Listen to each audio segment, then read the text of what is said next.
Good day to everybody. I know it might be all kinds of different times during your day when you listen to this short podcast. So, with this podcast, I am aiming to keep it 15 minutes or under, and I think that's what I'm going to try to do for the future. Anyway, let me introduce myself. My name is Rob Mazak. I am a psychic medium. I have a variety of different services related to that modality or that title, sorry. And some of the key ones are hypnosis, Reiki, energy work, psychic medium work, tarot cards, and the like. Anyway, the main goal today is to talk about signs that we get from outside of ourselves that we clearly wonder where they come from. And I know in the past, especially in the early developments of our human history, signs were a very important way to validate that God or the universe or whatever it is that was guiding us from without. You can call it whatever you like, but today we're going to refer to it as the universe, make it easy. But signs were a very important part of that, and it helped people steer their path in life and to keep themselves on track and help validate what they were doing and what questions they had to ask the universe. And so one of the things that I did several years ago in my newly started journey to evolve, if you will, was to come up with something for a sign that was very, very unique. And that was decided to be a double rainbow. Now, this is not an original story, or an idea, rather. This is something that I saw somebody else do, and I thought it was really nice way to validate what I was doing, questions I had, things like that, as a sign. And it's very unusual. It doesn't happen all the time. And you're probably wondering, why would I choose a double rainbow? Well, a double rainbow doesn't necessarily have to be in the sky, because of course that doesn't happen very often. So what I have found, though, since I have incorporated this sign, there are many, many ways that this shows up for me. Matter of fact, I just did a quick story on Facebook, and I think it was Facebook, yeah. And sometimes these little rainbows, double rainbows, show up in the very discreet ways. And they're not just necessarily rainbows in the sky, like I said, but it could be simply lights passing through certain things and creating prisms of rainbows on the floor, the wall, wherever. And recently I was at a fair at a university, and I was not sure if that was the right choice for me to be out there, because I was like the lone wolf doing what I do out there. Felt a little conspicuous, if you will. And I didn't really get my answer of validation, so I was ready to break down. And there, when I went to grab my first item to pack it up, I noticed two different prisms of light that were hiding behind my little sign I put on the wall. Not sure what was refracting it to cause it, but it was very unique and very validating for me that I was doing the right thing. Anyway, that's enough about signs. So I'm titling this podcast, this talk, The Burning Bush.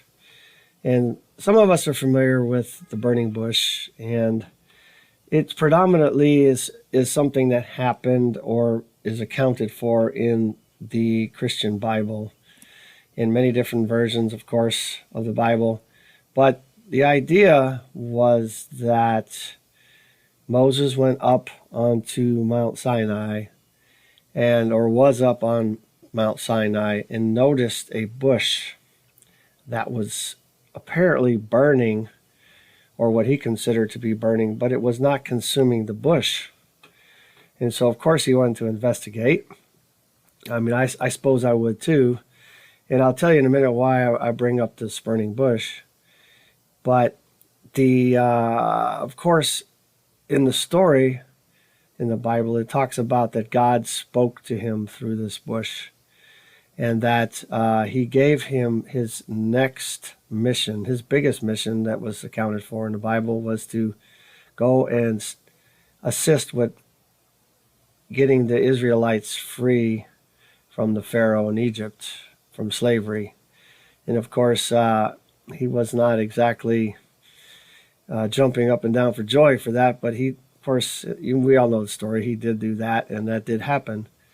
But it's interesting because the other day I was driving to my state guard drill one weekend, and I just recently reactivated myself into the guard. And this was like, dark 30 in the morning, really dark, very few people on the highway heading north from my house. And off on the side of the road to my right, I noticed a fire burning. It was weird. It was just sitting there burning within the trees, but it didn't appear to be spreading. Although I was only privy to it for a few minutes, it just seemed to be very centralized and wasn't going anywhere. Just this fire burning. And I thought, well, maybe I should call 911, right, and get them out there.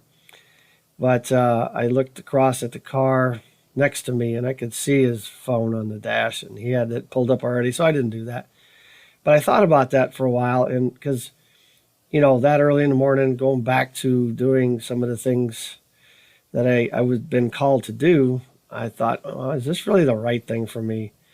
And to me, that was clear validation, although it wasn't a double rainbow, that I took this as a sign that I was doing the right thing. And so, but what I did find interesting about the burning bush story when I did my research was that I thought it was really only documented in the Bible per se, right? And so, but I did find that it's included in many other cultures and religions and different things, many different interpretations.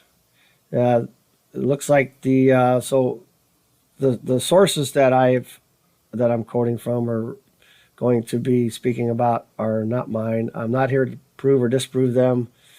I'm not here to prove or disprove or change your beliefs. I'm just trying to throw some ideas at you and see what you think and help you maybe make sense of it for yourself if it's interesting.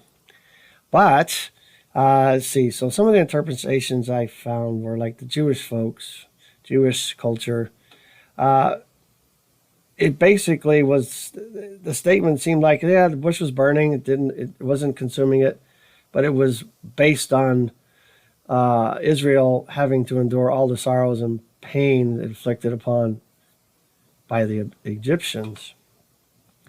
The Christian idea, of course, is what most of us know anyway.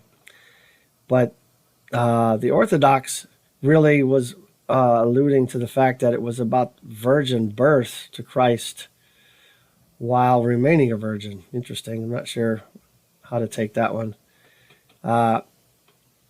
Jehovah's Witnesses, they were basically saying that it really wasn't on fire and it also wasn't being consumed. So I'm not real sure what they mean by that. But they didn't discount that it appeared to be that it was burning. The Mormons also very, very similar, was that the bush appeared to be on fire, but it wasn't. No actual fire, but it was illuminating the glory of God and the message from therein. I was also listed in the Islamic scriptures. I think it's quoted as Surah 28:30. I'll quote that one because I don't quite understand it all. And when Moses came to it, a voice was uttered from the right side of the valley in the blessed spot of the bush, saying, O Musa, surely I am Allah, the Lord of the worlds. And of course, this version didn't use the word God, but they used the word for the God that they worship. Now, what's interesting, though, is I did find some things about what the scientific community was weighing in on. And one idea is that the that this was something natural, that something that appears or does or happens, maybe not frequently, but it does happen. For one example, talked about scraping of tectonic plates against each other during an earthquake. And then it would create an electrical spark that might be seen as an illumination just directly over the horizon of the sky. So I suppose it could have been something like that. And I do recall in the biblical account that the ground was shaking. So who knows, right? And the other thing they talked about is, I'll quote this one because it's pretty direct. It's, in the summer, the plant, also known as the gas plant, never heard of that, of course, exudes a variety of volatile oils that can catch fire readily and may give the impression that the bush is burning. So there's a lot of different ways of thinking about this, but the other thing I wanted to throw at you just quickly, because I said I wanted to be up under 15 minutes, but if you read through the accounts in the books of Zecharia Sitchin and look at what most people consider the ancient alien theory, a lot of that points to the fact that there was a lot of things that these, well, for lack of a better word, not technologically human populations were seeing when others came to this planet with high technology, and they had a hard time explaining it or describing it. And so the other thought is perhaps this was something that was technological that they were not used to, and Moses, of course, wanted to go see what it was, and perhaps it was what he was getting. The message he was getting was not necessarily from God, but from those that were here, and it didn't want him to be near it, because in the biblical description, of course, it says that Moses was standing on holy ground and that he needed to take his shoes off. So anyway, there could be something to that. But regardless of what this was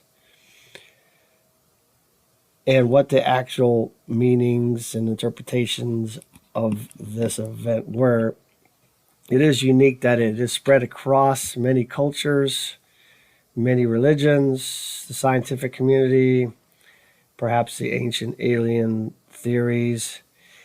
And so it's not something that just appeared to happen one time and we just have to believe it out of one or two accounts in the Christian Bible. But regardless of all that, I think what's really cool, though, is I think we all love validation. We all want to know answers that come from without and from the universe, from God, from the spiritual world, whatever it is you believe that is.